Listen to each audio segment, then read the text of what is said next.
Uma operação da Polícia Civil investiga suspeitas de superfaturamento em contratos da Secretaria de Turismo do Distrito Federal e cumpre mandados de busca e apreensão em Valparaíso. Os incêndios assustam moradores e deixam prejuízos em vários municípios goianos. O pessoal está apavorado, porque aqui tem muito silo de soja, de grão, caminhões. 2 homens foram levados para a delegacia depois de serem filmados colocando fogo numa área de palhada em Rio Verde. CNH Social abre inscrições para mais de 5.000 vagas em Goiás. É a oportunidade de ter o documento de graça. 2 amigos vão pedalar mais de 1.600 quilômetros de Porangatu até Aparecida do Norte, em São Paulo, para pagar uma promessa. Tudo isso e muito mais agora no Jornal Anhanguera.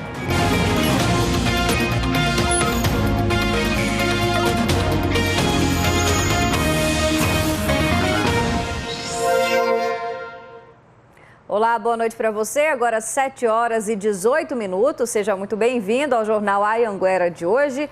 A gente começa essa edição te mostrando que a Polícia Civil fez hoje uma operação que investiga suspeitas de superfaturamento em contratos da Secretaria de Turismo do Distrito Federal. Foram cumpridos mandados de busca e apreensão em Valparaíso de Goiás, que fica na região do entorno. As investigações começaram em maio deste ano, depois de uma denúncia anônima. Segundo a polícia, pessoas físicas e empresas estariam envolvidas em contratos superfaturados da Secretaria de Turismo do Distrito Federal. Nesta terça-feira, a Polícia Civil cumpriu 8 mandados de busca e apreensão. Um deles aconteceu em Valparaíso de Goiás, na região do entorno. Os elementos de prova já colhidos estabelecem indícios de que, além da prática de sobrepreço nos valores de bens e serviços contratados, os envolvidos utilizavam por meio a adulteração para maior da área dos centros de atendimento ao turista, de modo a possibilitar a celebração de contratos com valores superiores aos devidos, permitindo assim o desvio de verbas públicas. Essa desconfiança da polícia começou depois que ela viu um contrato de limpeza e desinfecção dos centros de atendimento ao turista e observou uma diferença na metragem de até 273% do tamanho real para o que estava ali no contrato com a empresa. Em outro procedimento, as investigações estabelecem fortes suspeitas de variação superior a 2.000% no contrato desse mesmo tipo de empresa realizado no ano passado. A partir de agora, as investigações seguem o curso normal até a completa elucidação dos fatos. A Secretaria de Turismo do Distrito Federal negou qualquer irregularidade em contratos de licitação e disse que colabora com as investigações da Polícia Civil. Os incêndios estão deixando prejuízos para todo lado. Empresas de Anápolis e também de Goianésia ficaram destruídas pelo fogo. O Wellington é dono de uma madeireira em Goianésia. Enquanto fala com a nossa equipe, ele caminha sobre os escombros.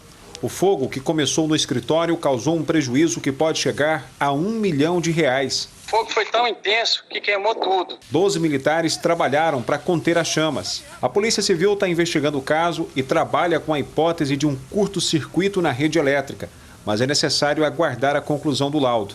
Ninguém ficou ferido. Em Anápolis, 4 ônibus ficaram destruídos por causa de um incêndio. Os veículos estavam neste terreno e foram levados pelo dono para que fossem desmanchados. Nós falamos com vizinhos, mas ninguém quis gravar entrevista. Eles disseram para a gente que alguém fazia o corte da sucata utilizando um maçarico. Foi aí que o fogo começou. Claro, a vizinhança ficou assustada em virtude da altura das chamas que chegaram a destruir esse outdoor.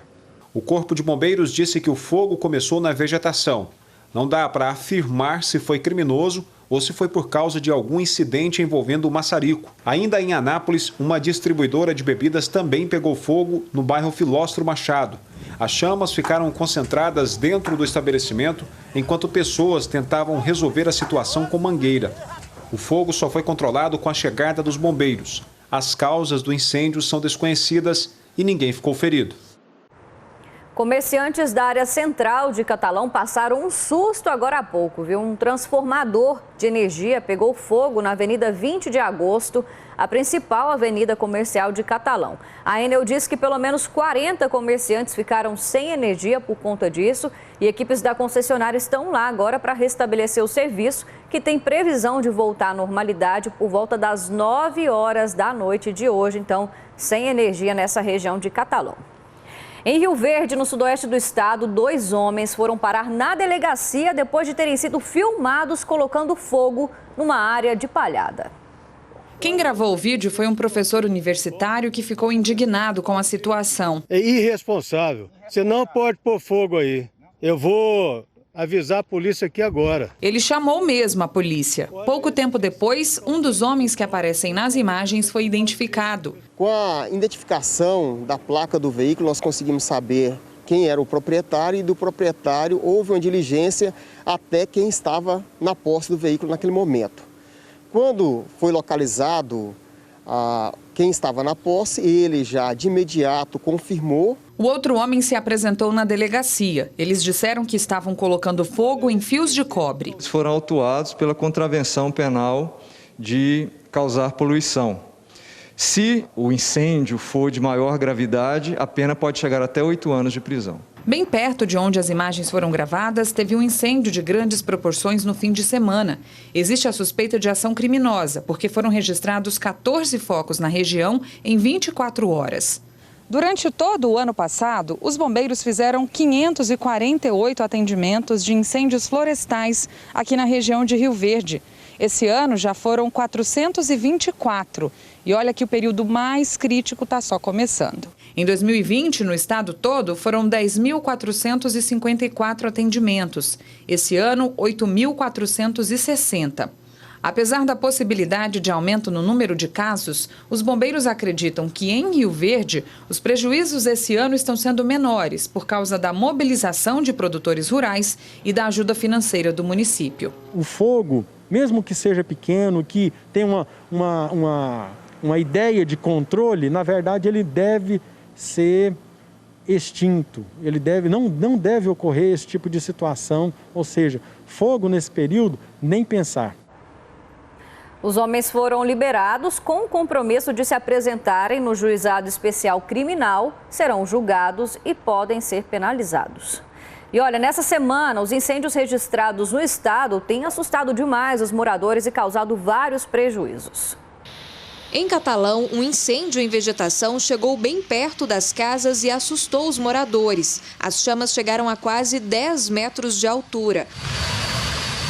Os bombeiros levaram em torno de 4 horas para controlar o fogo. Em Chapadão do Céu, uma queimada perto do aeroporto do município também trouxe preocupação. Olha lá o pessoal correndo para apagar o fogo lá. O pessoal está apavorado, que aqui tem muito silo de soja, de grão, caminhões. Fugindo do fogo, essa anta foi parar num hangar junto com os aviões. Tá cansada a bichinha. Na região do Parque Estadual de Terra Ronca, o vento forte atrapalha o trabalho de controle das chamas, que já dura 6 dias.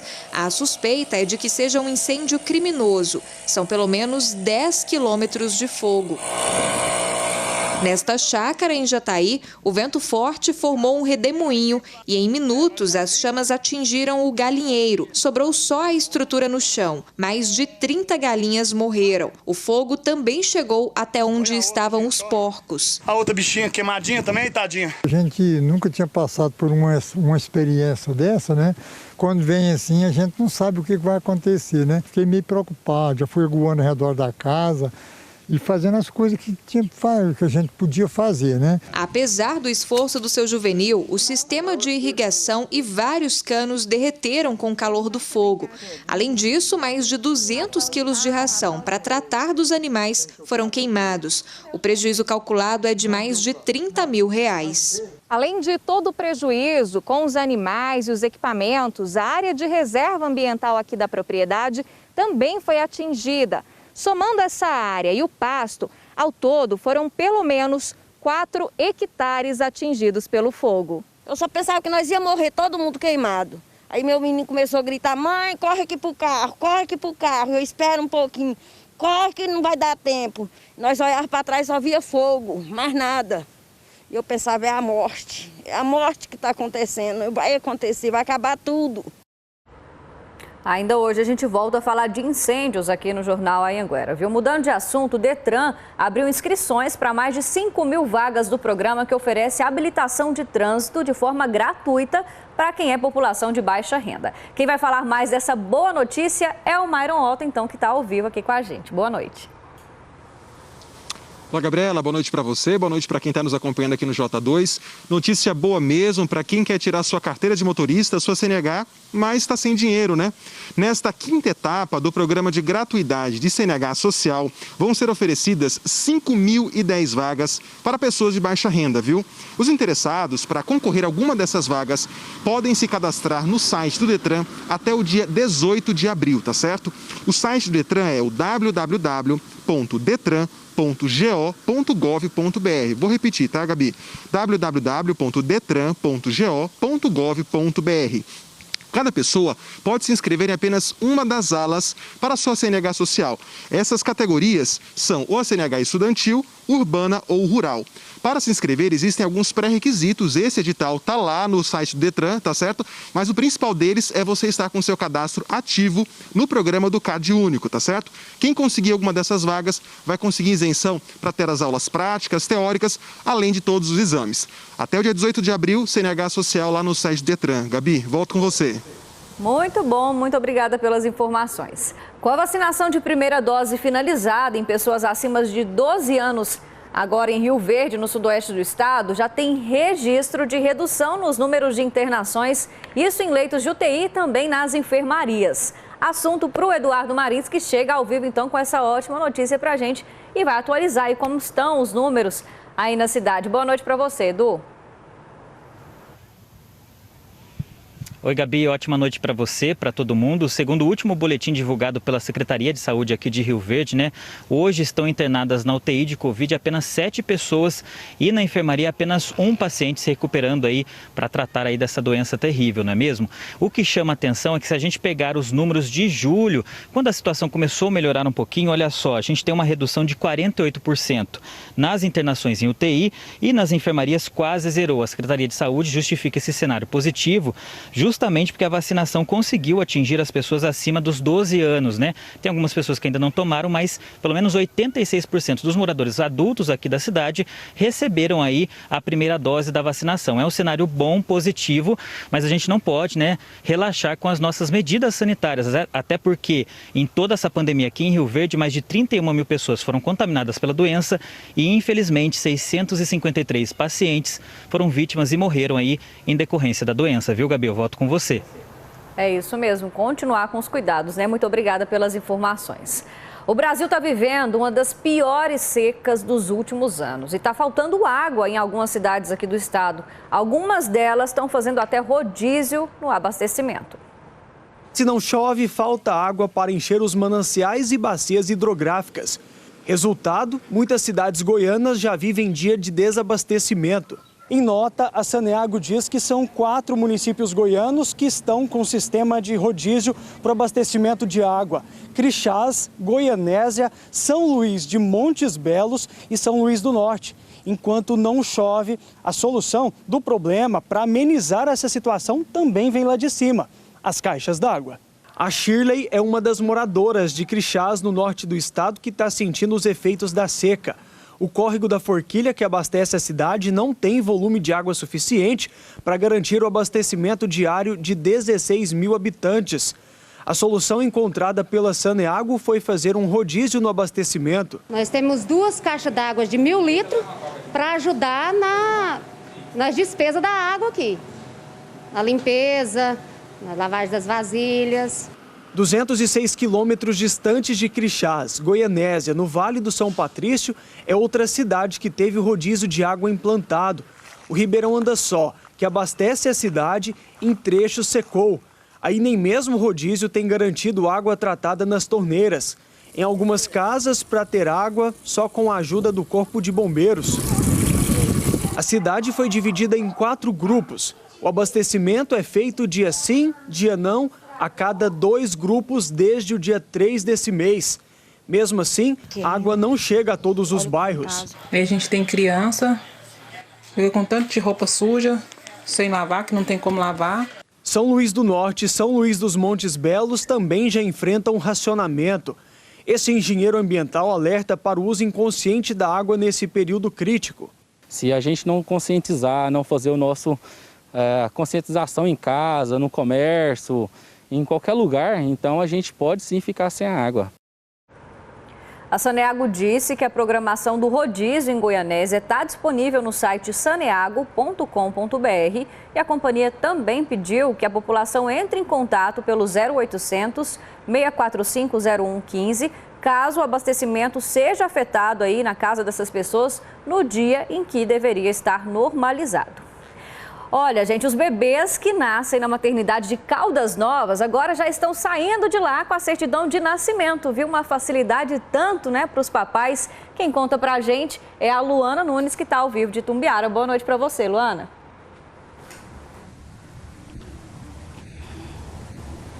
Ei, Gabi, boa noite para você e para todos. Realmente, né, uma facilidade tanto, ainda mais nesse momento tão importante. Agora, os bebês, né, que nascerem aí na maternidade Amor e Esperança em Caldas Novas, já vão sair de lá com o registro de nascimento feito. E a melhor parte, em tudo de graça. Isso aí está sendo possível porque foi montado uma sede de um cartório dentro da maternidade. Essa é uma ação em conjunto do Tribunal de Justiça de Goiás, da Secretaria Municipal de Saúde e também de um cartório da cidade. A certidão de nascimento é aí o primeiro documento, né, que todos nós temos ao nascer. E ele facilita para a gente poder ter os outros documentos, como o CPF e também a identidade. As crianças também já vão sair de lá com o CPF registrado. Olha só que facilidade. Segundo a Prefeitura de Caldas Novas, os funcionários da maternidade foram treinados para poder orientar os papais aí, né, para poder aproveitar esse benefício. Muito prático, né, Gabi? Demais dá conta. Obrigada, viu, pelas informações. Em Rio Verde, a Polícia Civil incinerou mais de 1 tonelada de drogas apreendidas ali na região. Essa incineração foi pela manhã numa agroindústria. Acompanharam esse trabalho de perto os agentes da Polícia Civil, um perito da Polícia Científica e também um promotor de justiça do Ministério Público. Toda a droga foi apreendida em operações das forças policiais durante esses últimos meses em Rio Verde e também região. A gente volta a falar agora de incêndios que atingem Goiás. Hoje, o fogo voltou no Parque Nacional da Chapada dos Veadeiros. Bombeiros e brigadistas trabalham muito para evitar que essas chamas cheguem até a área de visitação. É um trabalho sincronizado. Assim que o avião desce na pista, imediatamente equipes de solo correm para recarregar o compartimento que leva água. Minutos depois, uma enorme nuvem de água cai sobre o fogo. É o 10º dia de incêndios na região da Chapada. Nessa segunda-feira, o fogo atingiu o Parque Nacional. A direção do Instituto Chico Mendes não divulgou quantos hectares foram queimados. O trabalho nesta terça foi intenso pelo ar e por terra. As equipes estão combatendo focos em 2 regiões diferentes do parque. Aqui tem uma equipe trabalhando e o maior efetivo está nessa região. E as aeronaves estão trabalhando nessa região onde vai ter a propagação de forma mais rápida desse incêndio. Esse foco ali da Ponte de Pedra, próximo de Cavalcante, ele está a 40 quilômetros de distância da área de visitação. E esse que entrou pela Fazenda Cascata, ele está a 60 quilômetros da área de visitação. Dificilmente chega lá. O fogo é um grande inimigo para o parque, para os fazendeiros e mesmo para quem foi treinado para combatê-lo. Esse é um dos momentos mais tensos aqui nesse combate ao fogo, porque uma das brigadistas acabou se ferindo durante o trabalho. Agora, um integrante do Corpo de Bombeiros está aqui fazendo um colar cervical para transportá-la até a base mais próxima, para que ela possa receber os cuidados. A gente tem que descer a linha do fogo para ir combatendo ele. Só que ali tem umas pedras muito grandes e o air tractor jogou uma água ali para resfriar para a gente. Ficou escorregadio, ela escorregou. Ela era a penúltima, eu era o último. Ela escorregou, caiu, rolou, provavelmente bateu a cabeça. Só acho que ela estava com capacete. A brigadista foi imobilizada, colocada na carroceria dessa caminhonete e levada ao Hospital de Alto Paraíso. Olha, a situação das queimadas é tão grave que os redemoinhos têm se formado muito nas áreas rurais que foram consumidas pelo fogo. Hoje, no jornal Anhanguera Regional, na hora do almoço, vários redemoinhos se formaram enquanto a nossa equipe de Rio Verde estava lá ao vivo. Bora ver. Inclusive a gente está vendo aqui agora, vou pedir para o Alessandro mostrar um redemoinho ao vivo, né? Mais uma consequência desse tempo tão seco, vento forte. E aí, quando o pessoal coloca fogo, olha lá, o redemoinho bem escuro, a gente vê que foi numa área que foi atingida por esse incêndio. E é assustador, é triste a gente ver essa situação. A saúde da gente não aguenta, o meio ambiente não aguenta, são muitos prejuízos para os produtores que ficam desesperados. Pensa, você está na sua propriedade, vê esse fogo chegando perto, os animais estão ali, o prejuízo para o solo é muito grande, danifica muito o solo, né? Então a gente mostra nesse momento aqui ao vivo, e não é só um redemoinho, não, são vários se formando aqui, infelizmente. Esse é um cenário bem comum nessa época do ano e a tendência é piorar ainda mais até que chegue o período chuvoso.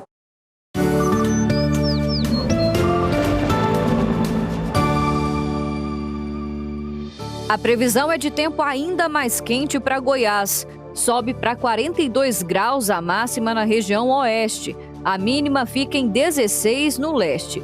Junto com o calor, tem também a umidade do ar em níveis críticos. Em Aragarças, cai para 7% de umidade e temperatura em 42 graus.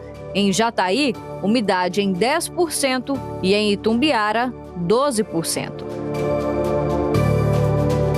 Estão abertas as inscrições para a 20ª edição do Canto da Primavera, que é aquela mostra nacional de música que acontece em Pirenópolis. O Eduardo Idaló está chegando ao vivo de Anápolis e tem mais informações para a gente. Boa noite, Eduardo.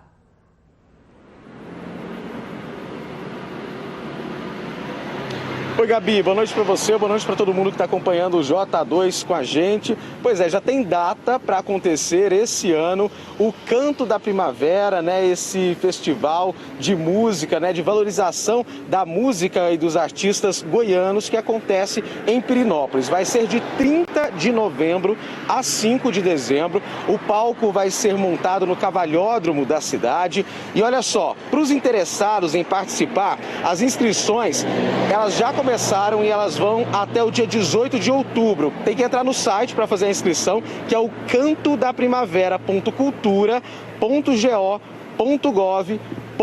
Repetindo então para vocês, cantodaprimavera.cultura.go.gov.br. Serão selecionados 20 artistas para se apresentarem no palco e também 4 artistas que podem ser professores também para ministrar oficinas de música durante o período do festival. Eles informaram também que o festival vai seguir todo o protocolo de cuidados contra a Covid-19. Gabi.